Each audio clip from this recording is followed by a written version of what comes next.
Welcome back to news. కేంద్ర ప్రభుత్వానికి తమిళ ప్రభుత్వానికి యుద్ధం. అది చూస్తుంది దేశమంతా నిత్యం. అసలేంటా యుద్ధం? యుద్ధం అంటే రాతియుగం నాటి రాజులు కత్తులతో చేసుకునేది కాదు. ప్రస్తుతం బుల్లెట్ల వర్షంతో చేసుకుంటున్న యుద్ధం అంతకంటే కాదు.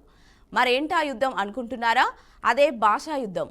మత, భాష, ప్రాంతీయ ఉన్మాదాలు భారతదేశ సమగ్రతకు, సమైక్యతకు గొడ్డలిపెట్టు అనే విషయంలో దేశ హితాన్ని కోరే అందరి వ్యక్తుల అభిప్రాయం ఒకే విధంగా ఉంటుంది.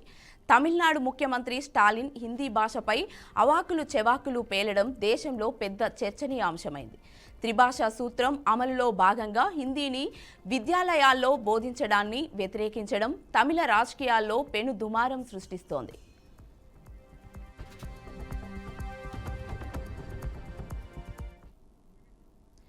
దేశంలో తెలివైన విద్యార్థులకు మంచి విద్యను అందించడానికి, విద్యార్థుల్లో ఈ దేశం నాది అనే భావనను నిర్మాణం చేయడానికి రాజీవ్ గాంధీ ప్రభుత్వం 1986లో నవోదయ విద్యాలయాలను ఏర్పాటు చేసింది. ఈ పాఠశాలలు తమిళనాడుకు అవసరం లేదని ద్రవిడ పార్టీల నాయకులు అడ్డుకున్నారు. ఆ పాఠశాలలో హిందీని ఒక భాషగా బోధించడమే ఇందుకు కారణం.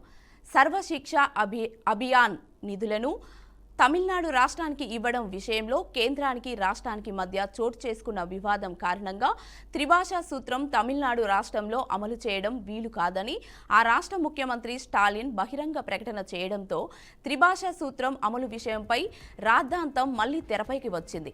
దక్షిణ భారతదేశంలో ఉన్న ఆంధ్ర, తెలంగాణ, కర్ణాటక, కేరళ రాష్ట్రాలలో ఈ విషయంపై అభ్యంతరాలు లేవు.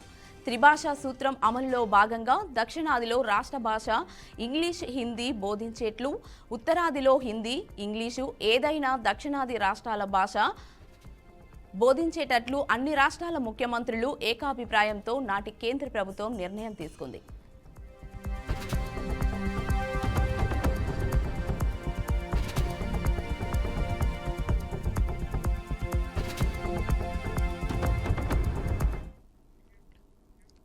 అయితే తమిళులు దీన్ని వ్యతిరేకించారు. తమిళనాడులో హిందీ వ్యతిరేక ఉద్యమం ఈనాటిది కాదు. 1937లో ద్రావిడార్ కళగం పేరుతో ఈవి రామస్వామి తమిళ ప్రజలను రెచ్చగొట్టి ఉత్తరాది వారి భాష హిందీ మనకెందుకంటూ తమిళ ప్రజల్లో హిందీ భాషపై ద్వేషాన్ని నూరిపోశారు. తమిళనాడులోని జస్టిస్ పార్టీ కూడా ఈ హిందీ వ్యతిరేక ఉద్యమానికి అండగా నిలిచింది, అగ్నికి ఆజ్యం పోసింది. ఉద్యమం తీవ్ర రూపం దాల్చడంతో అప్పటి రాజా గోపాలాచారి నేతృత్వంలోని మద్రాస్ ప్రెసిడెన్సీ ప్రభుత్వం రాజీనామా చేయడంతో ఉద్యమం చల్లారింది. స్వతంత్రం అనంతరం కేంద్ర ప్రభుత్వం గట్టి పట్టుదలతో ఇంగ్లీష్ స్థానంలో హిందీని జాతీయ భాషగా ప్రవేశపెట్టాలని ఆలోచించడంతో 1965లో the Tamil Nadu students anti Hindi agitation council పేరుతో తమిళ నాయకులు పెద్ద ఎత్తున హింసాత్మక ఉద్యమాన్ని లేవదీశారు.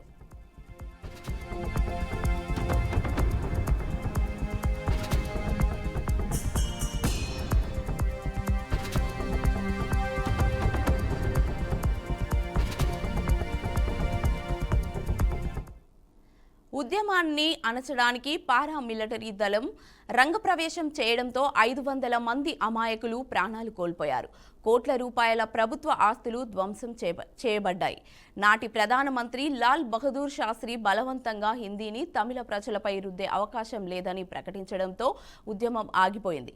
ఈ ఉద్యమ ప్రభావంతో 1967 ఎన్నికల్లో తమిళనాడు రాష్ట్రంలో కాంగ్రెస్ పార్టీ తుడిచిపెట్టుకుపోయింది.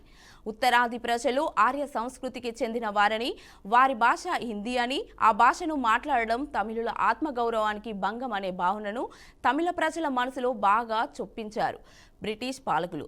పాశ్చాత్య కోణంలో హిందీ సంస్కృతిని దునుమాడడమే ధ్యేయంగా పెట్టుకున్న ఈవి రామస్వామి బ్రిటిష్ పాలకులకు ఒక పనిపట్టుగా దొరికారు.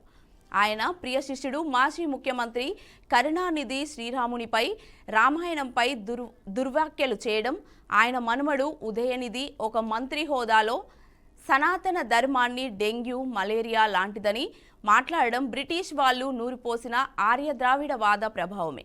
తమిళులే హిందీని వ్యతిరేకించడం వెనుక దాగి ఉన్న రహస్యం ఇదే.